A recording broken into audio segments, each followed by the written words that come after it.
we reported on this earlier.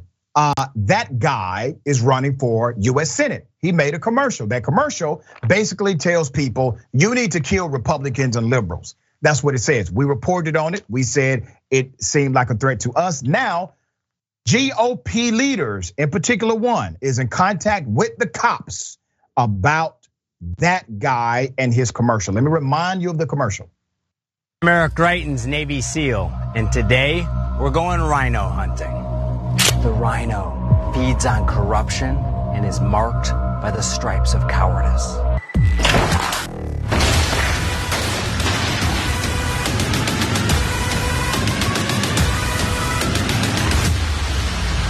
Join the MAGA crew, get a rhino hunting permit. There's no bagging limit, no tagging limit, and it doesn't expire until we save our country.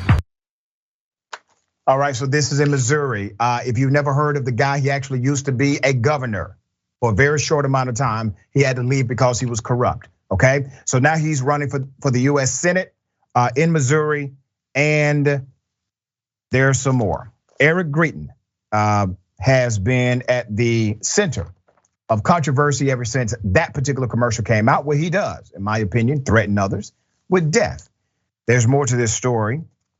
Leader Caleb Rowden of the Missouri State Senate, majority leader there, released a tweet. It said, and I quote, "We have been in contact with the Missouri Highway Patrol and hope that former Governor Greitens finds the help he needs. Anyone with multiple accusations of abuse toward women and children should probably steer clear of this rhetoric." We were able to report on his multiple allegations of child abuse and more a few days ago, okay? So the former governor, now U.S. Senate candidate, decided to defend his actions in an interview with none other than Steve Bannon. Here it is. There's one thing about being provocative. There's another thing about crossing a line. Do you believe, in hindsight, now that it's out, you've seen all the controversy, but you've also seen the traffic I'm sure it's driven to your campaign site. When you balance provocative versus maybe I crossed the line here, where does Eric Greitens come out? Oh, we're 100% proud of this ad, Steve. We're glad that it's had over 5 million views. And the fact is, all normal people who actually see this ad, they also see that it is a metaphor. Yeah, that's what he says, all right? So Morning Joe had an issue with this. So Scarborough said, and I quote, "This is fascism," all right? That was a quote. Scarborough said in yesterday's installment, "I tried to bring this up, and there were a couple of people being polite yesterday going, well, maybe we shouldn't call it that. I don't know where this fascism is fascism. This is using violence and violent imagery to basically tell people, vote for me, a civil war is coming." All right, Scarborough got it right. In response to Scarborough's comment, this is what the former governor offered.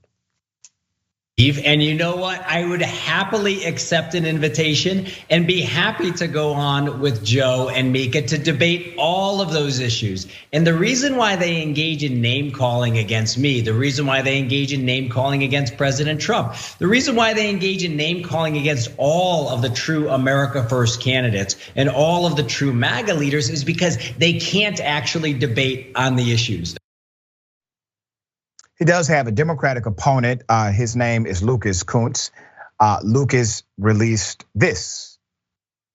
"I'm Lucas Kuntz, a Marine veteran and Democrat running for U.S. Senate. This guy, Eric Greitens, is my Republican opponent." Join the MAGA crew, get a rhino hunting permit. There's no bagging limit, no tagging limit, and it doesn't expire until we save our country.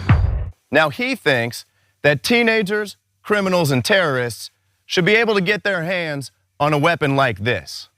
Well, assault, blackmail, and stealing from a veterans charity? For any everyday Missourian, the question wouldn't be what type of gun he's gonna buy. The question would be, how long is he gonna be in prison? Eric Greitens got a free pass because he was a politician with power. Send me to the U.S. Senate and I'll end that double standard. Lock him up. Yeah, so that's the Democratic opponent. Now, remember, I've said this before, and I hope it sinks into everyone who sees this segment. The spirit, the essence of the MAGA movement, the Trump movement, the conservative party is now violence upon violence. There is no nuance to that. This is their character. This is who they are. Jackson, thoughts? So my favorite part is when he says that the reason why, people like Joe Scarborough and the likes do name calling of him and Trump is because they don't want to debate the issues. As if you or anyone else has any interest in truly debating the issues, or if you're even prepared to debate the issues, as we know you aren't, because as you pointed out, the whole point is the violence, the whole point is the takeover.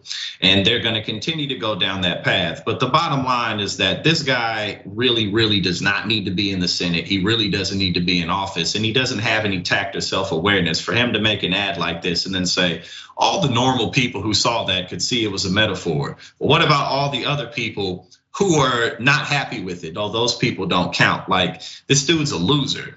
First and foremost, like, this guy's a loser. He's not even concerned about truly winning. He's just I don't know if I can curse, but I almost did. But you know what I'm saying? He doesn't need to be in office in Missouri, my home state. We need to do everything we can to make sure he doesn't win. Yeah, there you go.